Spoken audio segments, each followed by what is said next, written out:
Creating a garden is like making a painting outdoors. I'm sure you remember this arch that we created using the bamboos.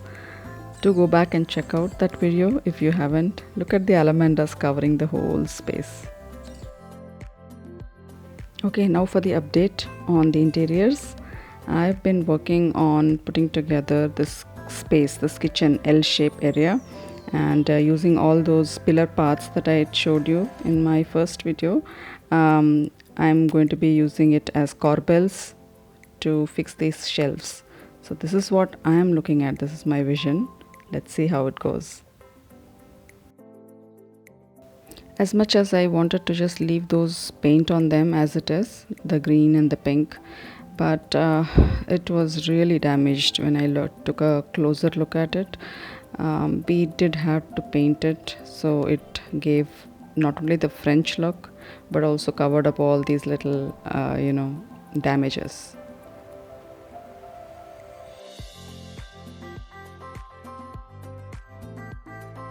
Nothing that I had done before required as much courage as putting myself out here, exposed and vulnerable to judgments and everyone's opinion.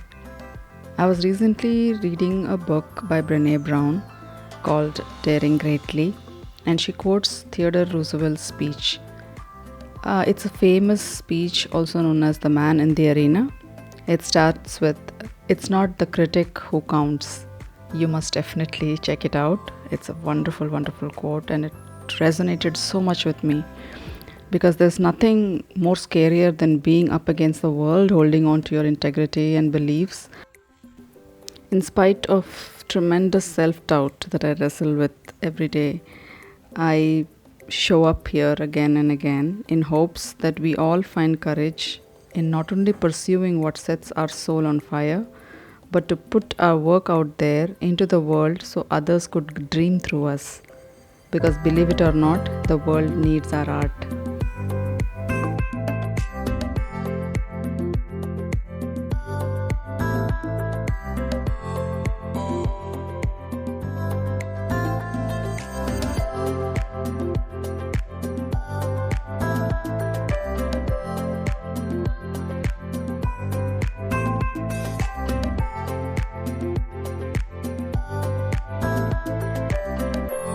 So we are done for the day, and we are here at the hardware store to pick up some more paint, some L angles and S hooks and nuts and bolts and all those other things that we need for the project.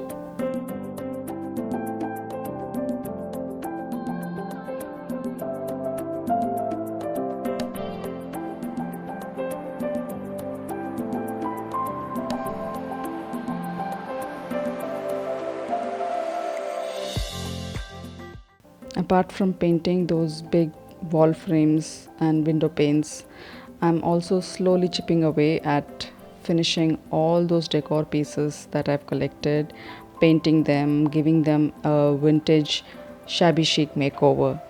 So that's been taking up a lot of my time lately. So every time I get a little time to spare, I work on these projects.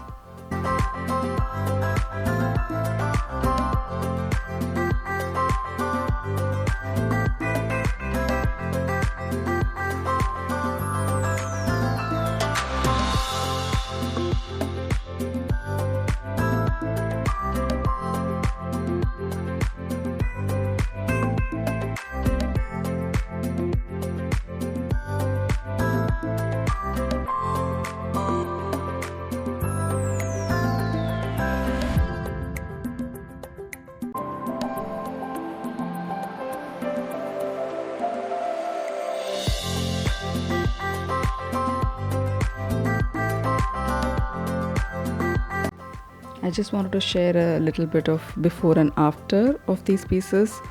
This one here, the love, dream, believe, got messed up in my painting, and so I had to repaint it. And these are some of the pieces that I wanted to show you how it looked before and then after.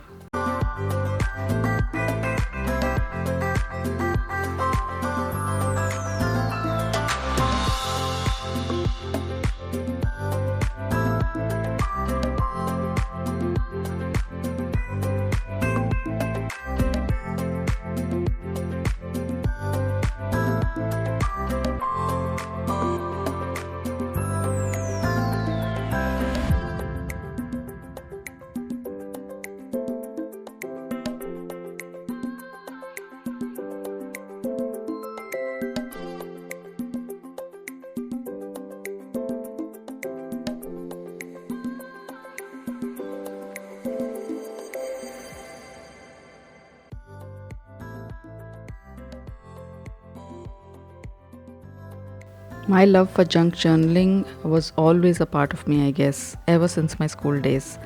I'm a lover of whimsical things, and this hobby helps me put all the odd bits and bobs and create something with it.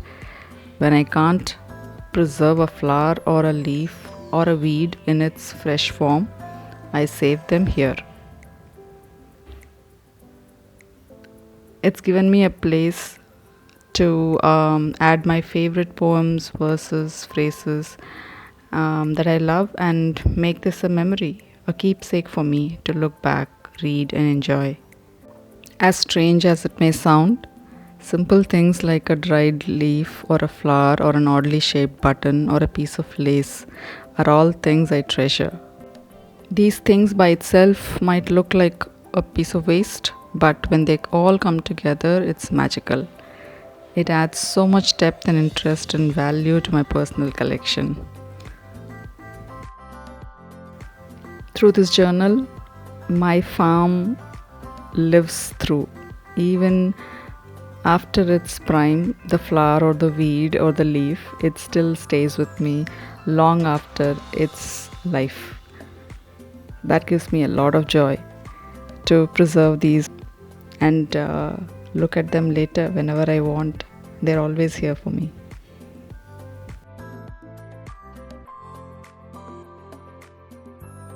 I read this somewhere.